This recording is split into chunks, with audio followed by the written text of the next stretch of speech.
তো দেখুন বন্ধুরা, এখানে আমি কাঁচা কলা কেটে নিয়েছি আর নুন হলুদ জলের ভিতরে আমি বুড়িয়ে রেখেছিলাম কিছুক্ষণ। তো এই কলাটা সিদ্ধ করে নেব। কলা থেকে আজকে কাঁচা কলার কোপ্তা বানাবো। তো কলাগুলো আমি এখন সিদ্ধ করতে দিয়েছি।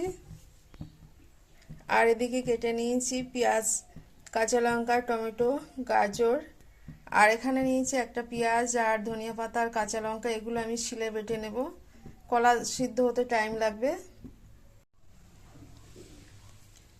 তো কলাগুলো আমি সিদ্ধ করে নিয়েছিলাম, সবগুলো কোষা ছাড়িয়ে নিয়েছি এভাবে। আর এই একটা আছে, এটাও ছাড়িয়ে নিলাম। এবার যেহেতু গরম আছে, কলাগুলো একটা চামচ দিয়ে ম্যাশ করে নেব। তো কলাটা আমি ম্যাশ করে নিয়েছি। আর এই কলার ভিতরে দিয়ে দেবো একটু ডাল বাটা। অনেক সময় অনেকে বেসন দিয়ে থাকে, তো আমি এখানে ডাল বাটা দিয়েছি।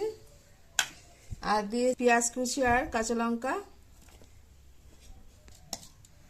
তো দিয়ে দিচ্ছি লবণ, দিয়ে দেবো হলুদ, একটু মরিচের গুঁড়ো দিচ্ছি, দিয়ে দিচ্ছি একটু জিরার গুঁড়ো আর একটু গুঁড়ো লঙ্কা। লঙ্কাটা আমি কম দেবো যেহেতু কাঁচা লঙ্কা দেওয়া আছে। সঙ্গে এবার মাখিয়ে নেব। আমি এটা মাখিয়ে নিয়েছি, এবার ভাজা করে নেব। তো এখানে আমি একটা কড়াই বসিয়েছি আর দিয়ে দিচ্ছি 1 চামচ কালো জিরা আর 1 চামচ সাদা জিরা। এটা আমি শুকনো খোলায় একটু নেড়েচেড়ে ভাজা করে নেব। এই মশলাটা ভাজা করতে গেলে গ্যাসের ফ্লেমটা একদম লোতে দিতে হবে, তা নাহলে পুড়ে যাবে। এটা কালার চলে এসছে, এটা আমি নামিয়ে দেব।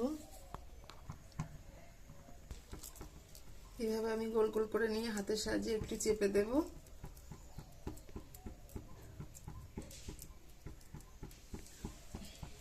তেলটা গরম হয়ে গেছে, আমি বড়াগুলো দিয়ে দিচ্ছি।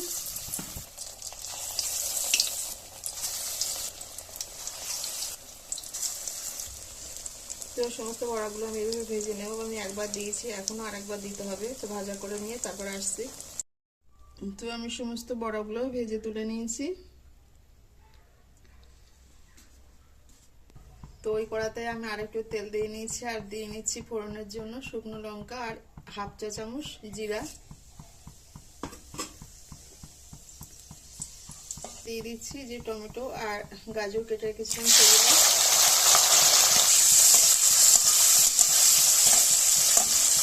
দিয়ে দিচ্ছি লবণ,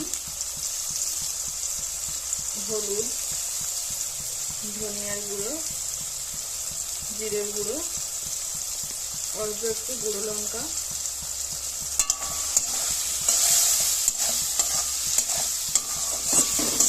এখানে আমি পেঁয়াজ, কাঁচা লঙ্কা আর ধনিয়া পাতা পেস্ট করে রেখেছি, এটাও দিয়ে দেব।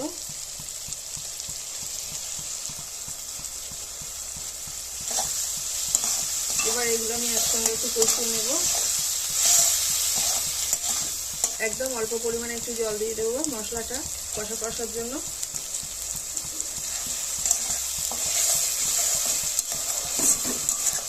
আমি আবারও 1/2 বাটি জল দিয়ে দিচ্ছি এই টমেটো আর গাজরটা গলার জন্য। তো আমি মশলাটা কষিয়ে নিয়েছি আর তেলটাও কেমন ছেড়ে দিয়েছে আর গলে গিয়েছে টমেটো গাজর। এবার আমি একটু ঝোল দিয়ে দেব।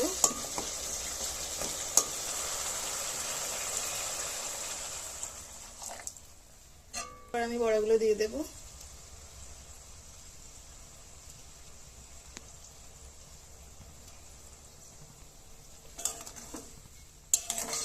এটা 1 থেকে 2 মিনিট আমি রান্না করে নেব।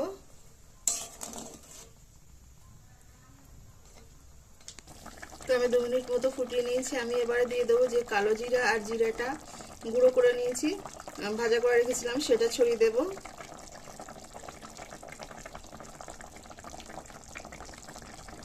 এই মশলাটা দেওয়ার জন্য কিন্তু স্মেলটা খুব সুন্দর হয়, তরকারি ঘর একদম সেন্টে ভরে যায়। তো যাই হোক, এটা আমি আর বেশি ফোটাবো না, এবার ঢেকে দিয়ে অফ করে রাখবো। তো দেখুন, আমি তরকারিটা নামিয়ে রেখেছিলাম, আধা ঘন্টা হচ্ছে। তো ঝোলটা কমে গিয়েছে অনেকটা আর মশলাটা একদম মাখা মাখা হয়ে গিয়েছে। তা কাঁচা কলার কোপ্তা যেটা করেছি আমি, সেটা কিন্তু খুব সুন্দর হয়েছে। আমি প্লেটে তুলে নিচ্ছি। দেখতে আর বাড়িতে মাছ মাংস কিছুই লাগবে না, এই 2 পিস নিলেই ভাত খাওয়া হয়ে যাবে। যারা কলা পছন্দ করে না তারাও কিন্তু আঙুল চেটে পুটে খাবে, দারুণ স্বাদের হয়। তো আমার কাঁচা কলার কোপ্তা কেমন হয়েছে অবশ্যই কমেন্ট করে জানাবেন।